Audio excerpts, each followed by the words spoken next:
નમસ્કાર દર્શક મિત્રો, આપ નિહાળી રહ્યા છો સાઈ ગ્રુપ મીડિયા હાઉસ દ્વારા સંચાલિત નવસારી લાઈવ પર પ્રકાશિત થતું ઝટપટ બુલેટિન દેશ અને દુનિયાથી અવગત કરાવતા આ બુલેટિનની અંદર જુઓ દિવસભરની તમામ ઘટનાઓ। હ્યુમેનિટી ગ્રુપ ટ્રસ્ટ નવસારી દ્વારા ફરી એકવાર માનવતા મહેકાવાનું કામ કરવામાં આવ્યું છે। કોઈને લાચાર બનવા દેવા કરતાં પોતાના પગ પર ઊભા રહી સશક્ત બને એવો પ્રયાસ કરવામાં આવ્યો છે। વલસાડ જિલ્લામાં રહેતા બચુભાઈ જેઓ આંખે જોઈ શકતા નથી તેઓ અચિંતા સંયોગે હ્યુમેનિટી ગ્રુપ ટ્રસ્ટ નવસારીના સંપર્કમાં આવ્યા હતા। બચુભાઈ સંગીતના ગુણી કલાકાર છે। હાલ ગ્રુપ દ્વારા એમની જમવાની વ્યવસ્થા કરી આપવામાં આવી છે। તેમજ બચુભાઈએ ગ્રુપ પાસે સંગીતના વર્ગ શરૂ કરવાની ઈચ્છા જાહેર કરી હતી। હ્યુમેનિટી ગ્રુપ દ્વારા દાતાઓના સહયોગથી એમને સંગીતના જરૂરી સાધનોની પૂર્તિ કરી આપવામાં આવી હતી। આમ હ્યુમેનિટી ગ્રુપ દ્વારા બચુભાઈની આંખોના સપનાને સાકાર કરી સમાજમાં માનવતાનું વધુ એક ઉત્તમ ઉદાહરણ સ્થાપિત કર્યું હતું।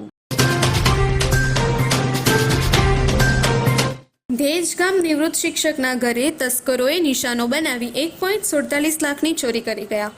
ખેરગામના દેજગામના નિવૃત્ત શિક્ષક ઉમરગામ ખાતે આવેલ પોતાના બીજા ઘરની સાફ સફાઈ કરવા ઘેર દેજગામનું ઘર બંધ કરી પત્ની સાથે ગયા હતા। તે દરમિયાન બંધ ઘરનો લાભ ઉઠાવી અજાણ્યા ઈસમો ઘરમાં પ્રવેશીને સોના દાગીના સહિત 1.47 લાખની ચોરી કરી ફરાર થઈ ગયા હતા। જે અંગે તેમણે ખેરગામ પોલીસ મથકે ફરિયાદ નોંધાવતા પોલીસે તપાસ હાથ ધરી છે। વલસાડ ડાંગના સાંસદ ધવલ પટેલના પાલધારા વિધાનસભાની જવાબદારી સોંપતા 6માંથી 5 સીટ પર ભવ્ય વિજય। ઉનાઈ મહારાષ્ટ્ર વિધાનસભા વલસાડ ડાંગ સાંસદ ધવલભાઈ પટેલને સોંપવામાં આવેલી 6 વિધાનસભામાંથી જવાબદારી પૈકી 5 વિધાનસભામાં ભવ્યથી ભવ્ય વિજય થયો હતો। મહારાષ્ટ્ર વિધાનસભાની ચૂંટણી ભારતીય જનતા પાર્ટી તેમજ મહાયુતિનો 250માં જેટલી બેઠકોમાં ભવ્યતા ભવ્ય થયો છે। આ ચૂંટણીમાં રાષ્ટ્રીય નેતૃત્વ દ્વારા લોકસભાના દંડક તેમજ વલસાડ ડાંગ સાંસદ ધવલભાઈ પટેલને મહારાષ્ટ્ર પાલઘર લોકસભા બેઠક આવતી 6 વિધાનસભામાંથી જવાબદારી સોંપવામાં આવી હતી, જે પૈકી 5 વિધાનસભા બેઠકમાં ભવ્ય વિજય પ્રાપ્ત થયો છે। સત્યસાઈ બાબાની 99મી જન્મજયંતિ નિમિત્તે ઉનાઈ સત્યસાઈ સેવા સમિતિ દ્વારા કોટેજ હોસ્પિટલ વાંસદાના દર્દીઓને ફૂટ અને બિસ્કિટ વિતરણ કરવામાં આવ્યું। દર વર્ષની જેમ આ વર્ષે પણ શ્રી સત્યસાઈ સેવા સમિતિ દ્વારા સત્યસાઈ બાબાની જન્મદિવસ નિમિત્તે ફૂટ અને બિસ્કિટનું વિતરણ ઉનાઈ તેમજ વાંસદા તાલુકાના સેવા ભક્ત દ્વારા વિતરણ કરવામાં આવેલ સાથે ગ્રામ પંચાયતના બાળક મંદિર પણ નાના બાળકોને બિસ્કિટ અને ફૂટની વિતરણ કરવામાં આવ્યું હતું। આ સુંદર સૃષ્ટિને નિહાળવા માટે હજારો લોકો પાસે દ્રષ્ટિ નથી અને એ ત્યારે જ શક્ય બને જ્યારે કોઈ ચક્ષુદાન કરે। તો તમારા સ્વજનો સાથે મળી એક સુનિશ્ચય લઈએ, ચક્ષુદાનને પરિવારની પરંપરા બનાવીએ।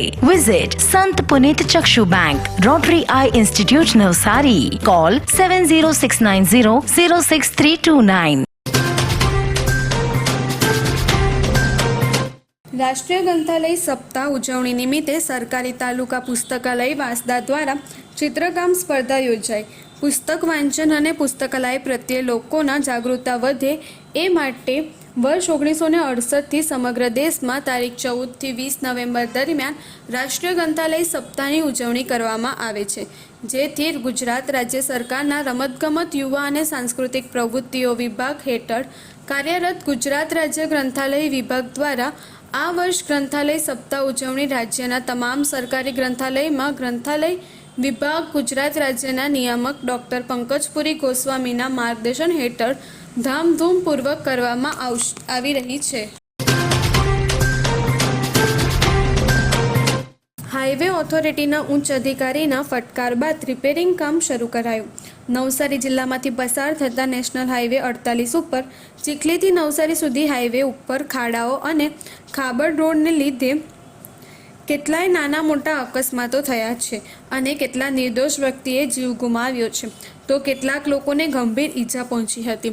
ચોમાસું ગયું પછી પણ આ હાઈવેની પરિસ્થિતિ તેવીને તેવી જ રહી હતી, પરંતુ હાલમાં જ હાઈવે ઓથોરિટીના ગુજરાત સંભાળતા એક અધિકારીએ મુલાકાત લઈ બાર ફટકારા લગાવતા રિપેરિંગનું કામ શરૂ થયું છે। નવસારીના કચ્છોલ ગામ અતિરુદ્ર મહાયજ્ઞ ત્રીજા દિવસે વન પર્યાવરણ રાજ્યમંત્રી મુકેશભાઈ પટેલની વિશેષ ઉપસ્થિતિ. નવસારી જિલ્લાના કચ્છોલી ગામ સ્થિત કૈલાશ ફાર્મ ખાતે શ્રીમતી કૈલાશબેન પ્રમુલભાઈ લાલવાણી ટ્રસ્ટ દ્વારા આયોજિત અતિરુદ્ર મહાયજ્ઞના ત્રીજા દિવસે વન પર્યાવરણ રાજ્યમંત્રી મુકેશભાઈ પટેલ વિશેષ ઉપસ્થિત રહી શિવલિંગ પર જળ અભિષેક કરી 9 ગ્રહમાંથી આહુતિ આપી હતી. આ પ્રસંગે 84ના ધારાસભ્ય સંદીપભાઈ દેસાઈ સહિત વિવિધ અનુભવો મંત્રી સાથે વિશેષ હાજર રહ્યા હતા. અતિરુદ્ર મહાયજ્ઞમાં મંત્રી મુકેશભાઈ પટેલ તથા ઉપસ્થિત મહાનુભાવોએ યજ્ઞશાળાના હવનકુંડ પર બિરાજેલા દેશના વિવિધ રાજ્યોમાંથી આવેલ પંડિતો અને બ્રાહ્મણોના આશીર્વાદ ગ્રહણ કર્યા હતા. નવસારી વિજલપોર નગરપાલિકા મોડે જાગી 20થી વધુ આંતરિક રસ્તાઓનું ટેન્ડરિંગ કરાયું. નવસારી વિજલપોર નગરપાલિકા મોડે હવે જાગી હોય તેવું લાગી રહ્યું છે. ચોમાસાના સમયમાં તૂટેલા રસ્તાઓ પાલિકાને હવે દેખાયા હોય તેમ નવા રસ્તાઓ બનાવવા માટે ટેન્ડર પ્રક્રિયા હાથ ધરવામાં આવી છે. એટલે હવે શિયાળામાં રસ્તાઓ સારા થાય તેવી શક્યતાઓ હાલમાં દેખાઈ રહી છે.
વાંસદા ખાતે ભારતીય જનતા પાર્ટી બૂથ સમિતિની બેઠક યોજાઈ.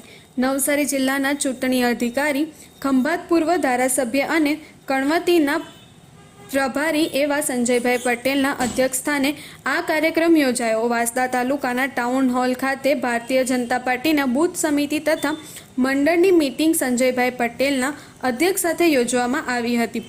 જેમાં સંજયભાઈ પટેલે સૌ કાર્યકર્તાઓને અને પદાધિકારીઓને સચોટ માર્ગદર્શન આપી સરકારની વિકાસ ગાથાઓ છેલ્લા જનમાણસો સુધી કેવી રીતે પહોંચાડવી તેની સચોટ ચિતાર અને માર્ગદર્શન આપ્યું હતું. રોટરી ક્લબ નવસારી દ્વારા સમુદાય શાળામાં આરો પ્લાન્ટનું દાન આપવામાં આવ્યું. તારીખ 20/11/2024ના રોજ નવસારી શહેરમાં સેવાકીય પ્રવૃત્તિ કરતી રોટરી ક્લબ સંસ્થા દ્વારા ખેતીવાડી કોલેજ પાસે આવેલ સમુદાય ફળિયા પ્રાથમિક શાળા 60 જરૂરિયાતમંદ બાળકોને પીવા માટે સ્વચ્છ પાણી મળી રહે તે આશ્રયથી એક 50 લીટર ક્ષમતા ધરાવતો આરો પ્લાન્ટ સુપ્રત કરવામાં આવ્યો. શાળાના બાળકો અને શિક્ષકોમાં ખૂબ જ આનંદ લાગણી જોવા મળી. ક્લબ મેમ્બર નીલમબહેન શાહ દ્વારા સહયોગ આપવામાં આવ્યો હતો. તેમજ પાઇપલાઇન વગેરે કામ ક્લબ મેમ્બર જયસમતભાઈ ભારજા દ્વારા કરવામાં આવ્યું હતું. વાંસદા ગ્રામ પંચાયત વડલી ખાતે વર્ષો જૂની ડામર રોડની માંગણીને પૂરી કરાઈ. વાંસદા ગ્રામ પંચાયત વડલી ખાતે ડામર રોડનું ગુજરાત આદિમજાતિ મોરચા મહામંત્રી પિયુષભાઈ પટેલ હસ્તે ખાતમુહૂર્ત કરવામાં આવ્યું. આ પ્રસંગે સરપંચ ગુલાબભાઈ, ડેપ્યુટી સરપંચ હેમાબેન, દીપકભાઈ શર્મા, ગંગાબેન, ગ્રામ પંચાયત સભ્ય અજયભાઈ પટેલ, હસમુખભાઈ શર્મા, રામભાઈ મોહિતે, ચિરાગભાઈ કોકડિયા, મેહુલભાઈ, બીનાબેન, નયનાબેન, સુનિલભાઈ, પરેશભાઈ હાજર રહ્યા હતા. વાત કરીએ હવામાનની તો આજે નવસારી જિલ્લાનું મહત્તમ તાપમાન 32.5 સેલ્સિયસ રહ્યું હતું, જ્યારે લઘુત્તમ તાપમાન 15 સેલ્સિયસ રહ્યું હતું. હવામાં ભેજનું પ્રમાણ સવારે 77%, જ્યારે સાંજે 43% રહ્યો હતો. હવાની ગતિ 2.3 કિલોમીટર પ્રતિ કલાક ફરતે રહી હતી. તમારા કોઈ પણ પ્રસંગનું લાઈવ પ્રસારણ કરવા, વિડીયોગ્રાફી, ફોટોગ્રાફી માટે સંપર્ક કરો સાઈ ગ્રુપ મીડિયા હાઉસ 9824357557.